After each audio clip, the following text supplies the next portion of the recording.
year, but you would be wrong. There is another game pushing its weight around, and that's COD Mobile. I know it's a mobile game, and that's not the sort of game that some of you might play, but trust me when I say that this is a huge market. COD Mobile only fully released a few days ago, and it's already had over 20 million downloads. That should put it into perspective just how popular this game could be. Other titles like Fortnite and PUBG have already established themselves a massive audience on mobile, and now COD has waded into the fray.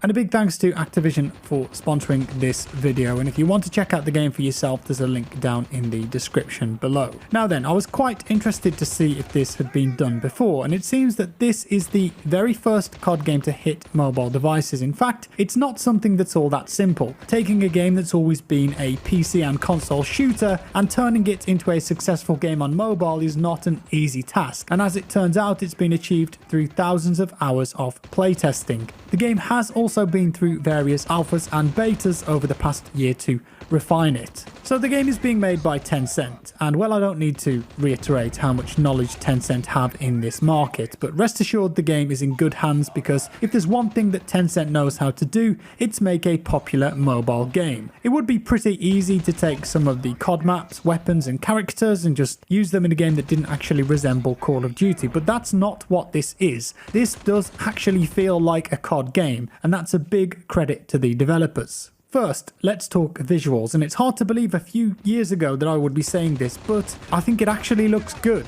It's a mobile game, and yet on modern phones these days it looks great. Of course, they can have pretty nice graphics. It's not what you would get from a modern console, nowhere near, but I think the visuals do hold up really well, especially on smaller screens. There are so many phones on the market nowadays that are designed with games in mind, and even those that aren't, and they still offer specs that can run these games really well. COD Mobile requires a device with at least 2 GB of RAM, but it will run on both Android and iOS. One of the most interesting things with COD Mobile though is that it isn't based on any of the other COD titles, and instead it's its own game, a bit of an amalgamation. It takes lots of stuff from older COD games including Black Ops and Modern Warfare and mashes them together. There are so many classic maps and weapons that you can find yourself playing with, and these range from rifles from the Black Ops series all the way to the intervention sniper from Modern Warfare. Or perhaps you might be playing Crash from COD 4 with a new gun such as the ASM-20. There's a lot of nostalgia to be had in the game, and it's interesting to be playing maps from different eras of COD with a mixture of weapons too. I like the idea of it, and in practice it works. While a mobile game hasn't been done before, it's worth noting that COD Online was also made by Tencent, and that was released exclusively in China as a free-to-play